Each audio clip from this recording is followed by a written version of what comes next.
जब तक देश में लॉकडाउन की स्थिति है, हमें अपना संकल्प निभाना है। नमस्कार दोस्तों, स्वागत है आपका एक बार फिर बिंदास खबरें में, जहां पर हम लेकर आते हैं दिन भर की कुछ खास और जरूरी खबरें वो जो आपके काम की हो सकती हैं, इसलिए इस वीडियो को शुरू से लेकर अंत तक जरूर देखें। और इसी के साथ आज की पहली बड़ी खबर कि प्रधानमंत्री नरेंद्र मोदी की अहम बैठक, हीट वेव मैनेजमेंट और मानसून की तैयारियों का लिया जायजा।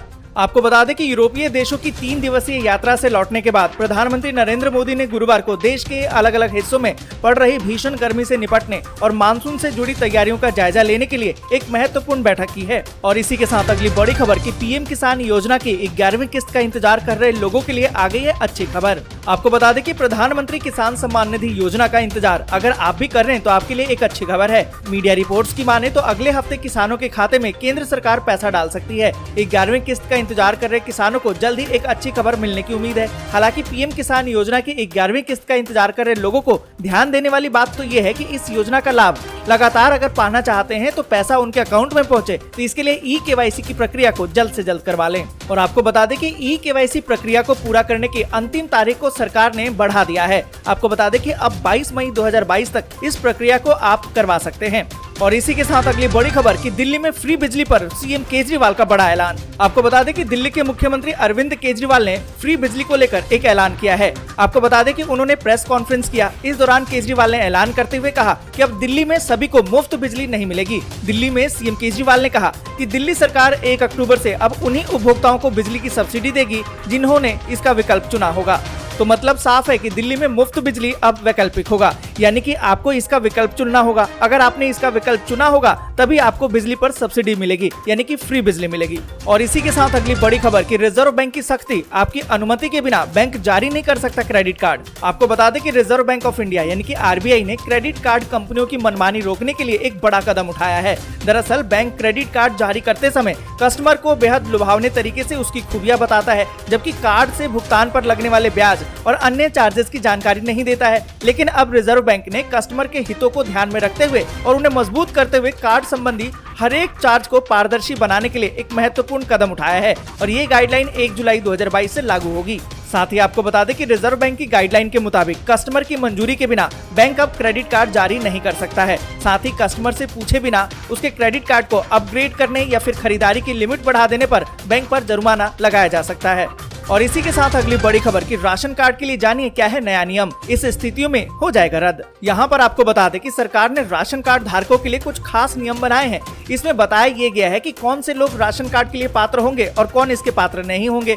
अब अगर आप भी राशन कार्ड धारक हैं तो ये खबर आपके लिए काम की हो सकती है। दरअसल सरकार ने कोरोना महामारी के दौरान गरीबों के लिए मुफ्त राशन की व्यवस्था शुरू की थी। हालांकि बीते दिनों सरकार की जानकारी में ये बात सामने आई है कि देश भर में लाखों अपात्र लोग हैं जो सरकार की तरफ से मुफ्त में मिलने वाले राशन का फायदा ले रहे हैं। अगर आप भी ऐसे लोगों की सूची में शामिल हैं तो आपके खिलाफ कार्रवाई संभव है। आपको बता दें कि नए नियम के मुताबिक यदि राशन कार्ड धारक के पास खुद की आय अर्जित से 100 वर्ग मीटर का प्लॉट या फ्लैट है, 4 पहिया वाहन है, ट्रैक्टर है, गांव में 2 लाख या शहर में 3 लाख का सालाना से अधिक पारिवारिक आय है, तो ऐसे लोगों को अपना राशन कार्ड तहसील और डीएसओ कार्यालय में जाकर सरेंडर करना होगा। मतलब ये हुआ कि ऐसे लोग इसके पात्र नहीं होंगे। और इसी के साथ बड़ी खबर कि अमित शाह का बड़ा ऐलान, कोरोना खत्म होते ही लागू होगा सीएए, बोले घुसपैठ कराना चाहती है ममता बनर्जी। यहाँ पर आपको बता दें कि गृह मंत्री अमित शाह ने पश्चिम बंगाल में रैलियां करके सीएम ममता बनर्जी पर हमला बोला है। साथ ही देश की सुरक्षा को लेकर केंद्र सरकार की प्रतिबद्धता भी दोहराई है। आपको बता दें कि अमित शाह ने सिलीगुड़ी रैली में कहा कि बंगाल की जनता ने तीसरी बार सीएम ममता बनर्जी को जनादेश दिया है। हमें लगा था कि दीदी बेहतर हो जाएंगी, लेकिन दीदी के राज में भ्रष्टाचार, सिंडिकेट और भाजपा कार्यकर्ताओं की हत्याओं पर कोई रोक नहीं लग पाई है। ममता दीदी को ये नहीं समझना चाहिए कि भाजपा पलटवार नहीं करेगी। साथ ही आपको बता दें कि गृह मंत्री अमित शाह ने सीएए को लेकर भी बड़ी बात कही है। उन्होंने कहा है कि कोविड-19 की लहर की समाप्ति होगी और हम सीएए को जमीनी तौर पर लागू करेंगे। ममता दीदी घुसपैठ चाहती हैं, लेकिन सीएए एक हकीकत था और रहेगा। और इसी के साथ अगली बड़ी खबर कि नहाने के साबुन से लेकर क्रीम पाउडर तक हुए महंगे। हिंदुस्तान यूनिलीवर ने बढ़ा दिए कई प्रोडक्ट्स के दाम।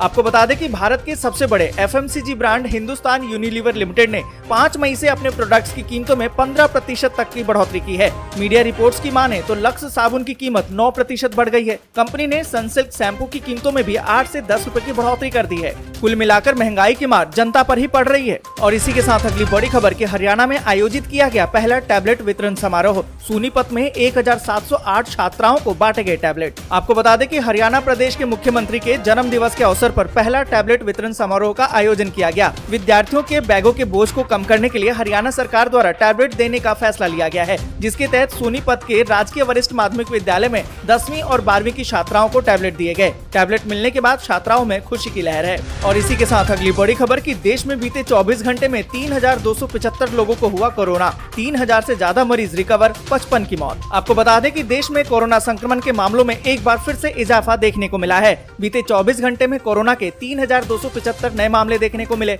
वहीं इसी दौरान 55 लोगों ने अपनी जान गंवा दी है। स्वास्थ्य मंत्रालय के अनुसार बीते 24 घंटे में रिकवरी में भी इजाफा देखने को मिला है। 3010 लोगों ने कोरोना को मात दी है। और इसी के साथ अगली बड़ी खबर कि दिल्ली में लगातार तेज हो रही है कोरोना की रफ्तार। 8% के करीब पहुंच गई संक्रमण दर।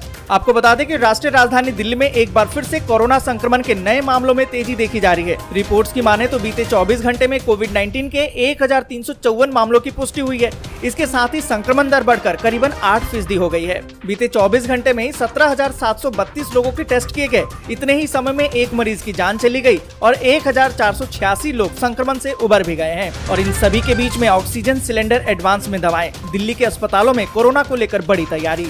आपको बता दें कि राजधानी दिल्ली में कोरोना की रफ्तार बेलगाम होती जा रही है। पॉजिटिविटी रेट 8% के करीब पहुंच गया है। कई दिन से रोज 1000 से ज्यादा नए संक्रमित मिल रहे हैं। कोरोना की नई लहर की आहट के बीच दिल्ली के अस्पतालों में इमरजेंसी की तैयारियां अब शुरू हो गई है। दूसरी लहर जैसे हालात न बने, इसके लिए ऑक्सीजन सिलेंडर और कंसंट्रेटर मंगवाए जा रहे हैं। जिन मरीजों को दूसरी बीमारियां हैं, उन्हें 1 महीने की एडवांस दवा भी दी जा रही है। और इसी के साथ अगली बड़ी खबर की शंघाई के बाद बीजिंग के कई इलाकों में लॉकडाउन जैसे हालात। मेट्रो स्टेशन, स्कूल, रेस्टोरेंट और फैक्ट्रियों पर लगा दिया गया ताला। आपको बता दें कि दुनिया के तमाम देशों में जहां कोरोना नियंत्रण में दिखाई दे रहा है, वहीं चीन में हालात बेकाबू होते जा रहे हैं। चीन के शंघाई के बाद अब राजधानी बीजिंग में भी कोरोना के केस बढ़ रहे हैं। कोरोना संक्रमण को रोकने के लिए बीजिंग में स्कूलों, रेस्टोरेंट, बिजनेस के अलावा कई मेट्रो स्टेशनों को भी बंद करने का अब फैसला ले लिया गया है। इतना ही नहीं, लोगों को वर्क फ्रॉम होम करने की सलाह दी गई है ताकि वे कोरोना की चपेट में न आए। आपको बता दें कि बीजिंग में जीरो कोविड पॉलिसी के तहत बड़े पैमाने पर टेस्टिंग की जा रही है। इतना ही नहीं, कोरोना के संक्रमण को रोकने के लिए लॉकडाउन जैसे प्रतिबंध लगाए गए हैं।